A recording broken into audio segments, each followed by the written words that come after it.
పెళ్లి జరిగి కేవలం 2 నెలలే అయ్యింది. 27 ఏళ్ల రిధన్య అని ఓ గార్మెంట్ కంపెనీ ఓనర్ యొక్క గారాల కూతురు. తన జీవితాన్ని ఎంతో అద్భుతంగా మొదలు పెట్టాలి అని అనుకునేసరికి తన జీవితాన్ని తానే ముగించుకుంది. ఇవాళ తిరుపూర్లో జరిగిన ఈ ఇన్సిడెంట్ అందరి హృదయాల్ని కదిలిస్తుంది.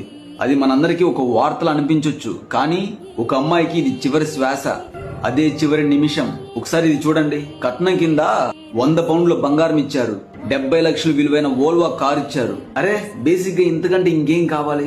ఒక అమ్మాయిని ఇచ్చాము, కోట్ల ఆస్తి ఇచ్చాము, కానీ వారి భర్త వారి అత్త మామలకి పూసల దండల బంగారం కావాలంట. ఇంకా డబ్బు తీసుకురా అని చెప్పేసి తనని వేధించారు. ప్రతిరోజు మాటలతో దెబ్బలు, ఇలా ప్రతిరోజు వేధించేవారు తనని. ఆ తల్లి చివరికి తట్టుకోలేక కారులో ప్రయాణిస్తూ విషం తాగి చనిపోయింది. ఆమె చనిపోతూ వాళ్ళ నాన్నగారికి ఒక వాయిస్ మెసేజ్ పంపించింది వాట్సాప్ లో. నాన్న, నేను భరించలేకపోతున్నా, నన్ను క్షమించండి అని. ఒక్కసారి ఊహించుకోండి, ఇదే మాట మన చెల్లెలో, మీ కూతురో, మీ స్నేహితురాలో చెబితే మనకెంత బాధ కలిగిస్తుంది.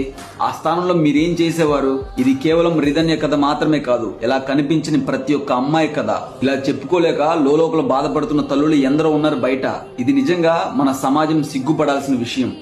ఒక అమ్మాయి జీవితం అంటే మరి అంత తక్కువ?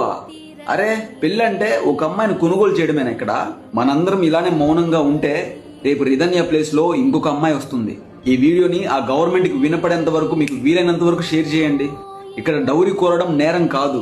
ఒక అమ్మాయి మనసు అర్థం చేసుకోకుండా తన జీవితాన్ని తుంచేయడం చాలా పెద్ద నేరం. గట్టిగా మాట్లాడితే అసలు డౌరీ కూడా ఎందుకు ఇవ్వాలి?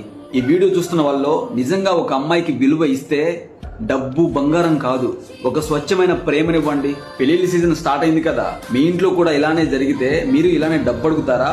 నీకు జీవితాంతం నేనుంటాను అనే తోడునిస్తారా? దీనిపై మీ అభిప్రాయం ఏంటో కామెంట్ చేయండి. ఈ వీడియోని మీరు ఫస్ట్ టైం కనుక చూస్తుంటే వెంటనే మన పేజీని ఫాలో చేసి పెట్టుకోండి. ఎందుకంటే సొసైటీలో ఇలాంటి తెలియని విషయాలను ప్రతిరోజు మీ ముందుకు తీసుకొస్తాను. Thank you so much. ఇంకో వీడియోతో మళ్ళా కలుద్దాం.